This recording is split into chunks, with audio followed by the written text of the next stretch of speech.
Aspresiano, dopo la morte ieri sera del 52enne vittima dello schianto in moto a Nervesa, Borsoi sarà ricordato stasera durante la manifestazione Calici in piazza con un minuto di silenzio. Pensavamo di sospendere l'evento, ma Alberto non avrebbe voluto, dice il sindaco. Mattinata difficile sulle strade della Marca nel sabato da Bollino Nero, in 2 ore 6 feriti, strage sfiorata a San Zenone degli Ezzelini. Tutta la comunità del quartiere del Piave si è stretta attorno alla famiglia nel giorno dei funerali di Simone Moro, il 27enne giardiniere stroncato da un malore. Fara di Soligo gli intitolerà un'aula della struttura parrocchiale. 24 anni di Vedelago in escursione nel Basso Feltrino, scivola e ruzzola per decine di metri perdendo i sensi. Quando si riprende riesce a trascinarsi fino allo zaino per bere acqua. Un giorno di ricerche per ritrovarlo. Sono entrati in azione anche con un trapano i ladri che alcune sere fa hanno colpito diverse abitazioni a Falzè di Trevignano. Studiavano da tempo i nostri movimenti, il racconto delle vittime. Minaccia la barista di una sala slot con un coltello, lei finge un malore, lui si spaventa e scappa, poi le chiede scusa e si costituisce il singolare episodio a Silea. Lo scorso gennaio aveva spento 106 candeline, è morta a Vedelago nonna Gina Carraro, una delle persone più anziane della Marca. Domani dalle 17:45 un appuntamento particolare sulla nostra emittente, in diretta la Baria di Palmi, antichissima e partecipata festa religiosa che ogni anno attira nel paese calabrese decine di migliaia di persone. Telespettatori di Antena 3, buonasera e ben ritrovati. Il telegiornale di Treviso, dunque la cronaca con l'ennesima tragedia sulle strade della Marca. Oggi è il giorno del lutto aspresiano dopo la morte ieri sera di Alberto Borsoi, vittima del grave schianto in moto a Nervesa della Battaglia. Il 52enne sarà ricordato questa sera durante la manifestazione in piazza con un minuto di silenzio, la manifestazione Calici in piazza con un minuto di silenzio. Il sindaco dice: abbiamo pensato anche per qualche momento a sospendere addirittura l'evento, ma Alberto non avrebbe voluto.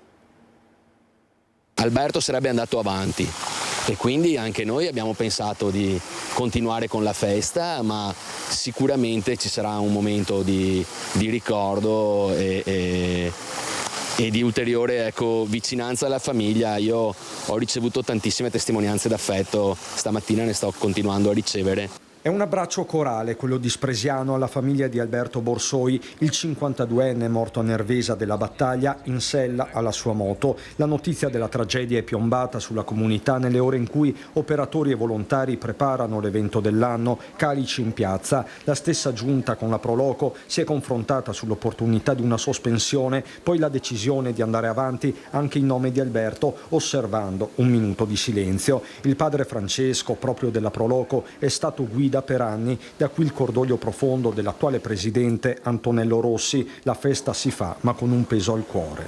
Una decisione un po' difficile, diciamo, però stretti alla famiglia, e giustamente la nostra manifestazione con massimo rispetto viene fatta, sapendo che appunto Alberto lo conosciamo bene. Veramente sono notizie tristi e anche devastanti. Il 52enne, dipendente nell'edilizia, lascia anche la madre Carla, per anni assessore in comune, il fratello Luca e la sorella Francesca. La tragedia in via Priula a Nervesa, quando l'uomo perde il controllo della sua Ducati Monster che esce dalla curva e urta contro il guardrail. L'uomo, come ha raccontato la testimone che ha lanciato l'allarme, è volato per diversi metri finendo nel fosso.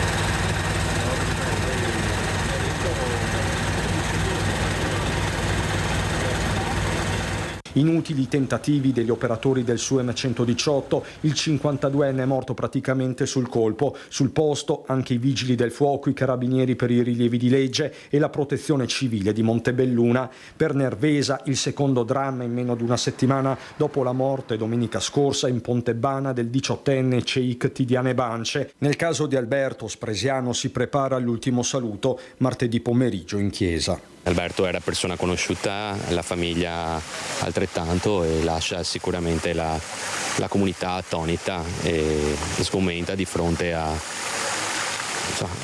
un altro incidente sulle strade.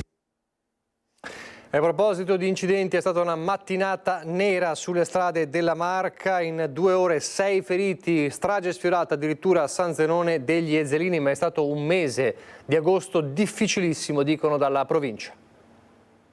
Lo scontro poco prima delle 11 è stato micidiale e solo per un caso fortuito, vista la violenza dell'impatto, non ha avuto conseguenze tragiche. 4 comunque i feriti che sono dovuti ricorrere alle cure mediche. Una in particolare, una signora ottantenne, è stata estratta dalle lamiere e portata in ospedale a Castelfranco. Questo è il bilancio dell'incidente che si è registrato in via Beltraminia, San Zenone degli Ezzelini. Tra le auto coinvolte nella carambola, una è finita nel fosso a bordo strada. Sul posto i vigili del fuoco Castellani e di Asolo, che per operare hanno chiuso il tratto che collega Marca Trevigiana a Vicentino. Per gli operatori dell'emergenza e forze dell'ordine una mattinata campale caratterizzata da altri incidenti praticamente in contemporanea. Un uomo di 77 anni a Castagnole di Paese a bordo della sua auto è finito contro un palo. Motociclista fuori strada sulla Treviso Mare è grave ma non in pericolo di vita. Il mese di agosto tra l'altro si sta confermando, come purtroppo succede ogni anno,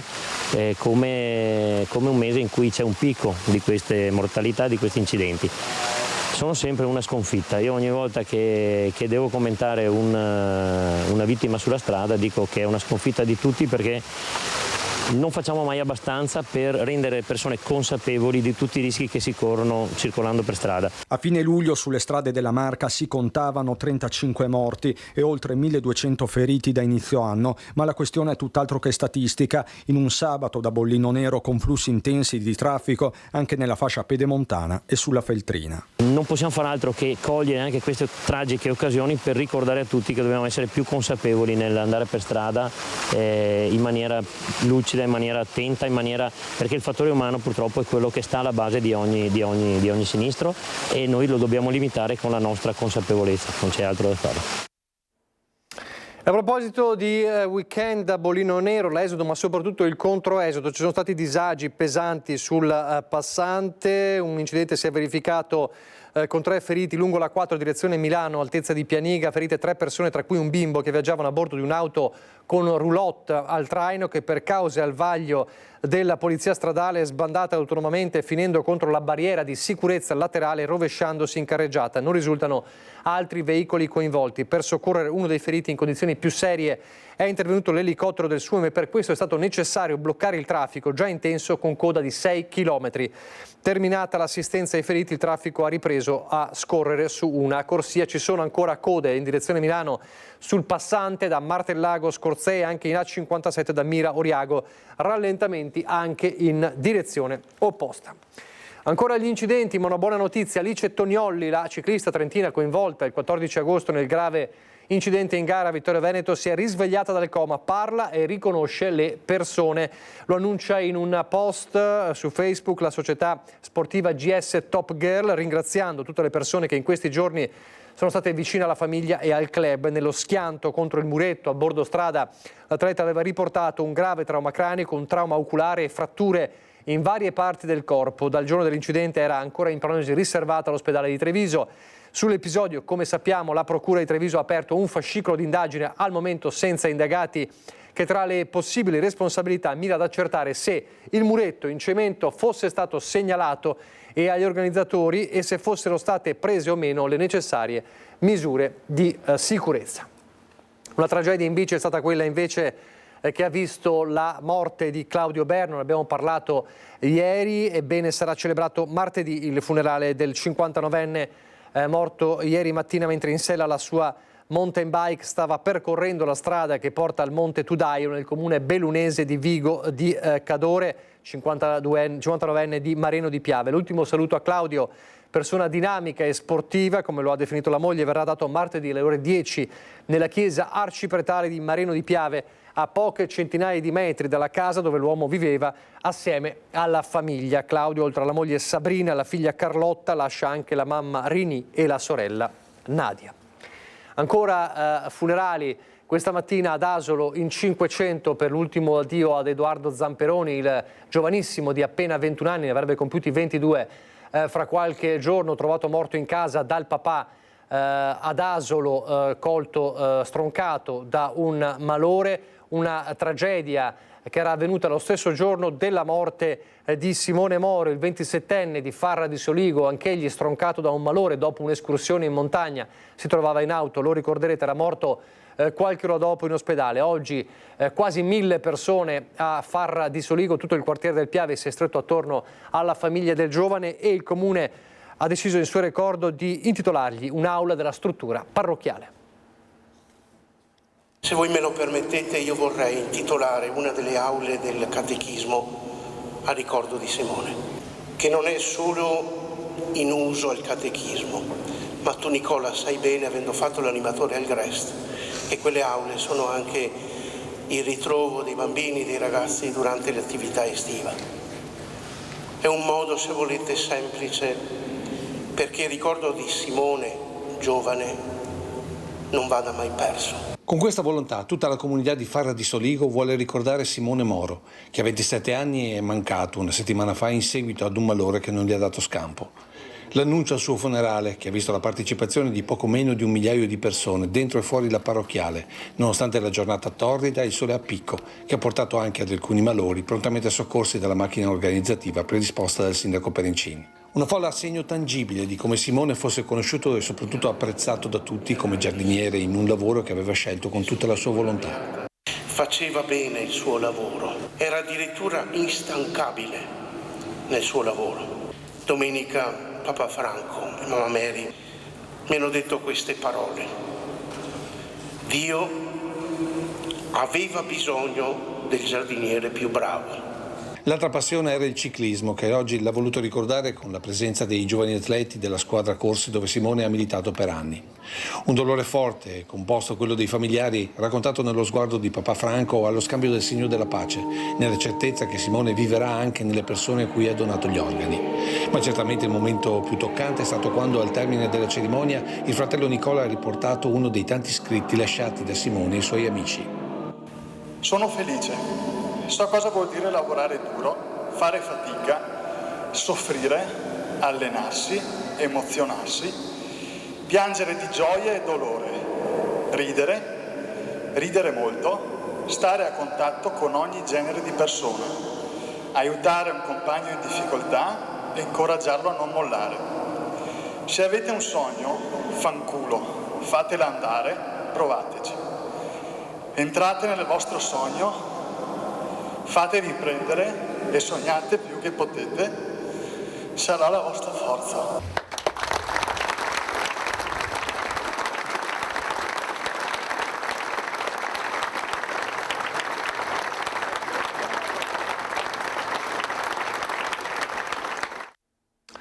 Una disavventura a lieto fine, ma sono state 24 ore di angoscia per dei genitori. Parliamo della disavventura di un ragazzo 24enne di Vedelago che ha avuto questa disavventura nel Basso Feltrino, era scivolato e ruzzolato per decine di metri durante un'escursione, è stato ritrovato dopo 24 ore. Dopo aver perso i sensi, fortunatamente si è rianimato e ha avuto la prontezza di spirito di trascinarsi fino a un vallone dove ha recuperato lo zaino per bere e attendere l'arrivo dei soccorsi. Era impegnato nell'alta via degli Eroi tra Sette Ville e Seren del Grappa. L'allarme è stato lanciato dai genitori che avevano chiamato il 118 dal momento che non avevano più contatti con il figlio da un giorno. Poi il cellulare era risultato irraggiungibile. Da qui l'allarme con l'elicottero dell'Air Service Center che ha sorvolato il percorso. Anche l'elicottero della Guardia di Finanza, dotato di un sistema di rilevazione degli apparecchi telefonici, ha imbarcato un soccorritore e avviato il sorvolo dell'area, ricevendo un segnale in risposta da far verificare. Quando la squadra alta stava passando per rientrare sul sentiero della zona delle creste del Monte Peorna, continuando a invocare il nome del ragazzo, è arrivata fortunatamente la sua risposta. È stato portato ovviamente in ospedale. Tanta paura, ma il ragazzo sta bene dopo 24 ore di attesa dei soccorsi. Non era facile ritrovarlo.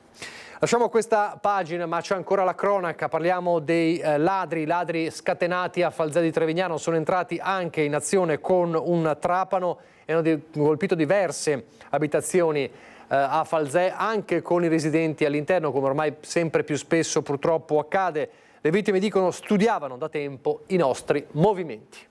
Sicuramente si sono arrampicati sulla muretta che c'è lì, saliti nel tetto del gazebo, hanno avuto l'accortezza di non mettere i piedi dove sicuramente sarebbero sprofondati, saliti qua, hanno saltato il muretto e hanno fatto quello che c'era da fare, si sono aperti la porta come via di fuga in caso succedesse qualcosa. Questa è la possibile traiettoria seguita dai ladri qualche sera fa tra via Puccini e via Privata a Falzè di Trevignano. In questa abitazione per forare la finestra si è usato un trapano. Sicuramente non era una banda sprovveduta che è venuta qua e facciamo questo e quello, mi viene da pensare che sicuramente ci hanno controllato qualche sera prima e hanno studiato la zona anche qualche sera prima per vedere le zone da fare e le vie di fuga. Giovanni Frassetto si trovava al mare con le figlie, mentre la moglie, ancora provata, era appena uscita di casa con il cane. Il tempo di allontanarsi qualche metro e i delinquenti sono entrati in azione portando via alcuni gioielli e i ricordi di una vita. Quando la donna rientra, la camera da letto è letteralmente a soqquadro, ma i ladri sono scatenati. Sono andati anche da mio padre che abita là a fianco, non so da dove siano passati, si sono intrufolati dall'altra parte e sono saliti anche da mio padre nel terrazzo. E lui stava guardando la TV come al suo solito, tranquillo, beato. Sono saliti nei gradini che vedete laggiù in fondo, sono arrampicati sulla ringhiera e sono entrati anche da lui. Lui ignaro di tutto, ha visto qualche movimento giù, qualche luce su e giù, però non ci ha fatto caso più di tanto e forse quello è stato anche un bene. Il signor Giuseppe, 86 anni, conferma e racconta di aver visto dei fasci di luce. Sul pavimento, si rifletteva sul pavimento. Sarà stata, non so, la luce del, come si chiama, il telefonino, penso, o della pilla, roba del genere. Pensava che fosse un nipote, una roba così. Che di solito viene a quell'ora e a torce il pan perché chi ha bisogno di mangiare un panino prima di questa persona. Colpita anche un'altra casa adiacente, all'interno una signora ottantenne, il copione è del tutto simile. Resta rabbia e amarezza in ugual modo, purtroppo come ho detto prima l'importante è che sia mia moglie che non è successo niente né mio padre né alla vicina di casa è successo niente. Amen. E poi c'è un altro fatto invece singolare accaduto a Silea, nella stessa sala slot che era stata colpita qualche tempo fa, lo ricorderete, da una banda di rapinatori, il caso di un malvivente che in realtà aveva perso tutti i soldi alla sala slot e quindi chiedeva soldi al barista della sala slot, l'ha minacciata con un coltello, ma poi di fronte a un'intuizione della donna che ha finto un malore si è spaventato, è scappato, alla fine addirittura si è costituito e ha chiesto scusa alla donna. È successo, come dicevamo, a Silea. Prima l'aggredisce e la minaccia con un coltello, poi alla fine si pente, si costituisce e chiede anche scusa. È successo alla sala slot di Silea quando un 24enne di origine albanese, che pare avesse già manifestato qualche problema di salute mentale, verso l'ora di pranzo si è ritrovato senza più soldi per giocare dopo aver perso nella mattinata tutti quelli che aveva. Ha iniziato quindi a chiedere denaro prima ad altri clienti, poi alla barista, una donna cinquantenne che ovviamente non gli ha dato nulla. A quel punto ha pensato di minacciarla, prima con un cucchiaio trovato sul bancone, poi con un coltello da cucina che viene usato per tagliare il limone nel bar, trovato sempre lì sul bancone. La donna si è accasciata a terra, lui le è finito sopra, ma la prontezza di riflessi e di pensiero le hanno salvato la vita. Vistasi senza scampo e con un coltello all'altezza dell'addome, la donna ha finto un grave malore. Ha implorato il ragazzo di lasciarla andare perché si sentiva veramente male, anzi gli ha chiesto di chiamare un'ambulanza. A quel punto il giovane, fortemente spaventato, ha lasciato andare la donna ed è fuggito. La barista poi ha chiamato i carabinieri per la denuncia del caso. Ma la storia non finisce qui, perché il ragazzo prima ha aspettato la donna all'uscita per chiederle scusa, poi è addirittura andato dai carabinieri per costituirsi. Il ragazzo non è stato arrestato e resta a piede libero, ma subirà certamente un iter processuale per aggressione e tentata rapina. La vicenda di Alex Marangoni, il giovane trovato morto sul Piave dopo aver partecipato a rito sciamanico nell'abbazia di Vidor. Le lettere anonime recapitate in comune a Marconi in questi giorni sono state messe a disposizione degli inquirenti. Insieme alla famiglia continuiamo a chiedere la verità, dice il sindaco. Da quelle lettere emergerebbero particolari circostanziati. L'unico appello e il grande appello che continuo e assieme alla famiglia vogliamo lanciare è quello costante della ricerca della verità, di trovare una volta per tutte delle responsabilità su quella che sia stata la morte di Alex e per dare ovviamente la giustizia ad Alex e a tutta la sua famiglia e ai cari che lo avevano visto mancare. Da Marcon arriva l'ennesimo appello a fare chiarezza sulla morte di Alex Marangon, trovato senza vita su un isolotto nel Piave a inizio luglio, 2 giorni dopo il rito sciamanico al quale il 25enne aveva preso parte all'abbazia di Vidor. Sullo sfondo ancora tanti troppi interrogativi e quelle lettere senza un chiaro mittente giunte anche recentemente in comune. Sono arrivate 2 lettere anonime negli ultimi 15 giorni alla mia attenzione, all'attenzione della polizia locale di Marcon. Cosa emerge da queste lettere? Emerge che ci sono numerose considerazioni. Il sottoscritto non rivelerò quello che c'è scritto in queste lettere perché, come ben sapete, c'è un'indagine in corso. Considerazioni che però sarebbero circostanziate. Lo stesso sindaco ha condiviso gli scritti con gli inquirenti e l'avvocato della famiglia. Tutto è in mano attualmente dell'avvocato Stefano Tigani, che è una persona di grande responsabilità, un grande professionista. Assieme all'Associazione Penelope stanno facendo un gran lavoro alla ricerca della verità e alla procura che appunto verificherà se le considerazioni e quanto detto in queste lettere può corrispondere al vero. Certo, l'anonimato non aiuta. Lo stesso papà di Alex, Luca, è tornato a chiedere di farsi avanti. Se volete davvero aiutarci, andate dai carabinieri, basta nascondersi. Il suo messaggio a quasi 2 mesi dalla tragica fine del figlio, con la procura di Treviso che continua a indagare sull'ipotesi dell'omicidio. Ancora la cronaca prima di andare in pubblicità. Allarme oggi poco dopo mezzogiorno per l'incendio di uno scooter in via Leardi a Roncade. Le fiamme, la cui origine è ancora al vaglio dei tecnici dei vigili del fuoco, si sono estese al vicino ricovero attrezzi. Il tempestivo intervento dei pompieri ha circoscritto l'incendio evitando che si propagasse all'abitazione vicina. Le operazioni di spegnimento e messa in sicurezza sono terminate dopo circa 2 ore. Allora, pochi istanti davvero di pubblicità, poi c'è ancora il telegiornale di Treviso, parleremo anche di politica.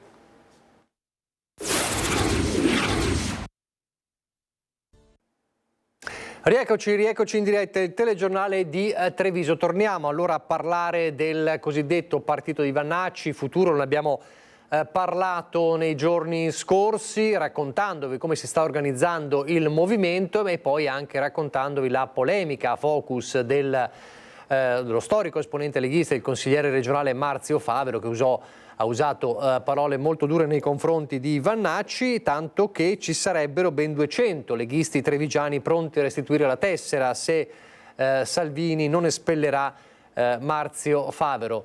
Almeno così sembra. Guardate perché. Il fascio di idee che dovrebbe stare alla base dei movimenti politici si è dissociato e quindi ci sono spazi anche per gli avventurieri tipo Vannacci. Le uniche cose certe nella storia che vi stiamo per raccontare sono queste dichiarazioni a focus di qualche sera fa del consigliere regionale leghista Marzio Favero nei confronti del generale eletto nelle liste della Lega in Europa come indipendente, ovvero Roberto Vannacci. Affermazioni che hanno inalberato dei sedicenti amici del nord-est del generale, con un comunicato stampa che però a molte testate non è arrivato, nel quale chiedono a Salvini la testa dello storico filosofo della Lega Veneta. Lo vorrebbero fuori anche perché, come portavoce dell'ANPI, farebbe sponda con l'associazione dei nostalgici partigiani comunisti, paventando manovre politiche sotto banco in vista delle prossime elezioni regionali. Insomma, concluderebbe il comunicato, sono 200 i leghisti simpatizzanti di Vannacci pronti a restituire la tessera del Carroccio se Favero non sarà espulso.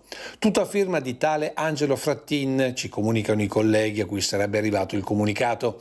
Peccato che a tutti i livelli dell'organizzazione questo signore di Conegliano, sedicente portavoce, sia totalmente sconosciuto.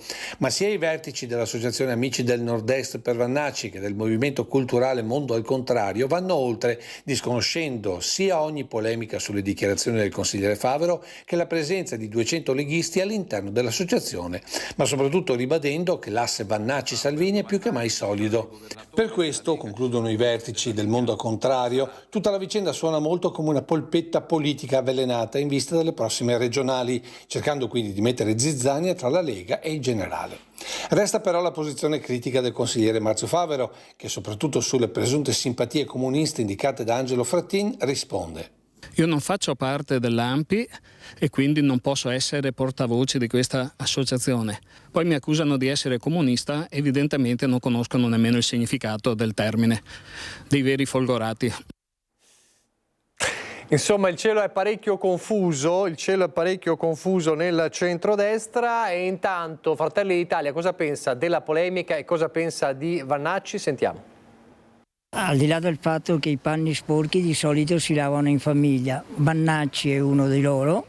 Se effettivamente non lo volevano, dovevano non presentarlo alle elezioni quando era il momento giusto, non adesso perché lui minaccia di fare un suo partito. Per cui anche Marzio Favero è fuori tempo, ma fuori tempo massimo. Risponde così Bruno Cipolla, ex consigliere comunale in Forza d'Alleanza Nazionale e oggi militante in Fratelli d'Italia, a Marzio Favero, ex sindaco leghista di Montebelluna, che nei giorni scorsi aveva attaccato il generale Vannacci, accusandolo di essere un avventuriero della politica. Che tra gli alleati di governo ci sia qualche crepa e che il generale sia un fattore divisivo è ormai un fatto assodato. Poi non credo che questo sposti molto a livello di accordi, tra virgolette, romani, perché credo che non valga la pena distruggere quello che stiamo costruendo per un personaggio.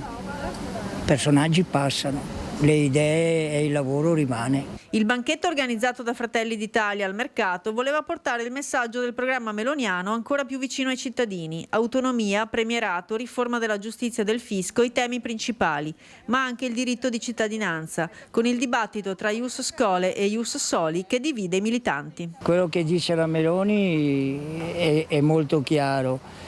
Io credo che però sia anche un problema di coscienza di molti, perché credo che sarà difficile allineare tutti i partiti su questo problema, perché c'è chi è favorevole alla cittadinanza di chi nasce in Italia, c'è chi è favorevole alla cittadinanza dopo tanti anni. Io sul piano personale ritengo che sarebbe giusto che chi nasce in Italia avesse la doppia cittadinanza, quella dei genitori di origine e quella italiana. Diciamo che un'area centrale vorrebbe la cittadinanza immediata al momento della nascita, anche perché ci sono grossi problemi poi dal punto di vista amministrativo. Si potrebbe anche studiare una cittadinanza che dia dei diritti amministrativi pari ai cittadini italiani e non certi altri. Lo scorso 28 gennaio aveva festeggiato 106 anni, ieri si è spenta Gina Carraro, una delle donne più longeve di Vedelago e della Marca. La vediamo nelle immagini della grande festa che era stata organizzata per il suo ultimo compleanno alla residenza Civitas Vitae, attorniata dall'affetto dei familiari della comunità rappresentata dal sindaco Romano e assessori. Famiglia longeva, quella di Gina, terza di 7 figli a passare il secolo di vita, mamma di 4 figli, ha affrontato con coraggio le difficoltà della vita, dalla perdita del marito Vittorio a quella del primo figlio Riccardo. Non a caso era stata anche uno dei soggetti selezionati per la mostra fotografica Donne, le nostre donne, a cura di Alessandro Volpato nella Biblioteca Comunale di Vedelago. I funerali martedì 27 agosto alle 9:30 nella chiesa parrocchiale di Vedelago. Ci spostiamo, come stiamo facendo in questi giorni, per un attimo a Verona per continuare a raccontarvi del grande raduno degli scout. È la vigilia dell'ultimo giorno, domani ci sarà anche la messa in un prato con 18.000 persone del cardinale Zuppi, presidente della Conferenza Episcopale Italiana, e poi anche il messaggio del vice premier Antonio Tajani. Oggi ancora incontri importanti, stasera il concerto di Roberto Vecchioni. Secondo me abbiamo bisogno di ritrovare la passione, no? La passione per i nostri sogni, è quella che ti guida un po'. Infaticabile animatore di comunità solidali che da 20 anni operano nel Casertano su beni confiscati alla camorra è Simmaco Perillo, uno dei protagonisti dei tantissimi incontri organizzati alla route nazionale di Agesci. Il tema, quello della felicità di vivere una vita giusta. Sono convinto che sono pieni di sogni tutti, però sogni individuali. perché è tutto costruito per renderti individuale. Se riuscissimo in qualche modo a condividerli, a provare in qualche modo a perdere un pezzetto per raggiungere quello dell'altro, allora si riaccende un fuoco che diventa un po' più difficile fermarlo e diventa l'opportunità per tutti. Sul grande prato di Villa Buri a Verona continua la route di Agesci, che vede oltre 18.000 capi dell'associazione guide scout cattolici da tutta Italia e di tutte le età riuniti a confronto, in momenti di riflessione, approfondimento ed anche divertimento. A raccontarsi di fronte ad un'ampia platea di capi scout anche Zakia Seddichi, vedova dell'ambasciatore italiano Luca Attanasio, ucciso in Congo nel febbraio del 2021 e che da allora si dedica ad iniziative umanitarie. La felicità è comunque importante anche il fatto di trasformare i dolori, trasformare cose brutte nelle cose belle. Quindi cercare il positivo anche nelle cose complicate. Io cerco di fare così per anche poter fare crescere le nostre tre bimbe e poter trasmettere anche i nostri valori e ideali che con Luca volevamo insegnare. Per gli eventi serali, dopo Gianni Morandi, tra gli altri si esibirà Roberto Vecchioni, evento conclusivo, la messa celebrata dal cardinale Zuppi e la partecipazione del vice premier e ministro degli esteri Antonio Tajani. Allora, 2 appuntamenti prima di passare a Belluno con la nostra programmazione importanti, 2 appuntamenti a partire subito i minuti successivi alla nostra prima edizione. Infatti alle 13.35 di domani ci collegheremo in diretta con Fregona per l'edizione del centenario della storica gara tra auto da competizione in salita Vittorio Veneto Cansiglio. La potremo seguire in diretta. Una manifestazione nata nel 1924 che continua grazie all'Automobile Club d'Italia, che vede gareggiare diverse categorie con veicoli provenienti da tutta Italia, dalle auto d'epoca ai prototipi da competizione. Potremo dunque seguire la sfida vincente tra piloti e squadre, una corsa che si concluderà intorno alle 15.30, quindi in diretta da domani dalle 13.35 più o meno, poco dopo la fine della nostra prima edizione, in diretta la Vittorio Veneto Cansiglio. Un paio d'ore dopo la fine della grande corsa, alle 17.45, un appuntamento particolare che abbiamo già raccontato ieri sulla nostra emittente. In diretta infatti la Varia di Palmi, antichissima e partecipata festa religiosa che ogni anno attira nel paese calabro di Palmi decine di migliaia di persone, un evento che è diventato patrimonio UNESCO nel 2013, un gemellaggio tra Media Nord-Est e Video Calabria e anche tante altre emittenti locali in Italia per raccontarvi questa tradizione, perché le tradizioni, insomma, come sappiamo, non hanno confini geografici, e quindi domani 17.45 in diretta anche questa manifestazione. Quindi doppio appuntamento dalle 13.35, poco dopo la fine della prima edizione, la gara Vittorio Veneto Cansiglio, e poi alle 17.45 la Varia di Palmi in diretta, e poi ci sarà ovviamente come sempre alle 19.30 il nostro telegiornale. Andiamo adesso nel bellunese. E torniamo a parlare di tragedie in montagna. Questa volta a perdere la vita è stato un giovane di 26 anni di Ravenna che è precipitato dal sentiero Tivanni in comune Val di Zoldo di fronte all'amico che lo accompagnava. Ha perso la vita a soli 26 anni Giorgio Allegri, ravennate, mentre assieme ad un amico stava percorrendo il sentiero Tivan, che dal rifugio Coldai in comune di Val di Zoldo si estende in un anello alle pendici del versante sud-est del monte Civetta. Erano circa le 18 di ieri quando la persona che lo accompagnava, in evidente stato di shock, ha allertato la centrale del SUEM dopo aver visto il giovane precipitare dal sentiero e ruzzolare tra salti di roccia per circa 150 metri. L'elicottero del SUEM di Pieve di Cadore ha individuato il luogo dell'incidente e ha calato l'equipe medica, che ha subito constatato le gravissime condizioni del 26enne, per poi issarlo a bordo dell'aeromobile e trasportarlo d'urgenza all'ospedale di Pieve di Cadore, dove purtroppo si è spento accanto ai medici che hanno fatto tutto il possibile per salvarlo.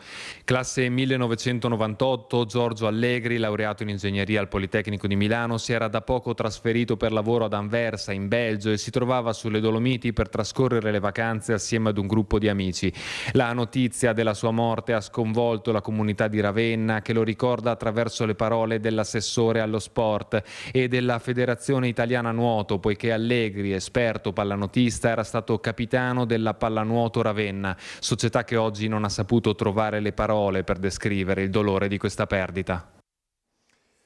Ecco, 2 appuntamenti prima di passare a Belluno con la nostra programmazione importanti, 2 appuntamenti a partire dalla 13.35 di domani ci collegheremo in diretta con Fregona per l'edizione del centenario della storica gara tra auto da competizione in salita Vittorio Veneto Cansiglio, e poi alle 17.45 la Varia di Palmi in diretta, e poi ci sarà ovviamente come sempre alle 19.30 il nostro telegiornale. Andiamo adesso nel bellunese. Una giornata storica, per la prima volta in assoluto la base militare di Aviano fa visita a Belluno in veste istituzionale per instaurare un dialogo con l'amministrazione. Così il sindaco di Belluno, Oscar De Pellegrini, in merito all'incontro con una delegazione di militari della base americana del Pordenonese che questa mattina hanno visitato le vie e piazze del centro storico cittadino a favorire la pace in ogni sua forma. L'obiettivo dell'incontro, spiega De Pellegrin, che si è accomiatato dalla delegazione con la promessa di coltivare con nuove future iniziative questo dialogo instauratosi tra il comune capoluogo e la base militare di Aviano. E intanto, cambiando decisamente argomento, ritorna per la sesta volta Belluno Kids Festival, l'evento dedicato ai più piccoli e alle loro famiglie, che quest'anno ha come tema il rapporto tra il cibo e l'arte. Sarà il rapporto tra arte e cibo, la metafora che accompagnerà trasversalmente bimbi e genitori nella sesta edizione di Belluno Kids Festival, l'appuntamento annuale con la 3 giorni di attività e spettacoli culturali che trasformerà il centro storico del capoluogo in un palcoscenico a cielo aperto. Cibo cultura, perché abbiamo pensato che cibo e arte sono due espressioni creative che possono creare relazioni, quindi il mangiare insieme e il godere insieme di un'attività artistica che può essere una mostra o uno spettacolo. Teatro, arti visive, musica, workshop, danza, ma anche momenti di convivialità e di incontro nel fittissimo programma dell'evento che si svilupperà dal 6 all'8 settembre e che guiderà i più piccini e le loro famiglie alla scoperta dell'etica della nutrizione con una modalità meno convenzionale, piuttosto creativa e inclusiva per un'esperienza unica e multisensoriale. La cornice delle vie del centro sarà poi l'occasione per far scoprire le perle e i segreti della città. Tutto il programma che si snoda tra Piazza dei Martiri, il chiostro di San Pietro, che è quello dove siamo questa mattina, e tutto il centro storico con una caccia al tesoro dell'oro bianco che è l'acqua, e quindi bambini e famiglie con una filastrocca, una mappa e una borraccia scopriranno che a Belluno c'è la possibilità di avere 14 punti di ricarica dell'acqua potabile, un modo anche per scoprire la città e guardarla da un altro punto di vista. Ci sono 3 aspetti molto importanti per me per quanto riguarda questa iniziativa, questo festival. Il primo è quello educativo, educazione sotto molti punti di vista. Il secondo aspetto fondamentale è quello del stare insieme. Questo festival mette insieme i bambini e le famiglie e questo è veramente importante. Stiamo ancora parlando degli effetti della pandemia, ma anche oltre a quello è importante veramente ritrovare questa forma di aggregazione tra grandi e piccoli. E poi il fatto di vivere, far vivere la città e far frequentare i posti della città ai bambini, farli conoscere. Di questo intreccio bambini, famiglie e città è veramente un'arma vincente di questo festival.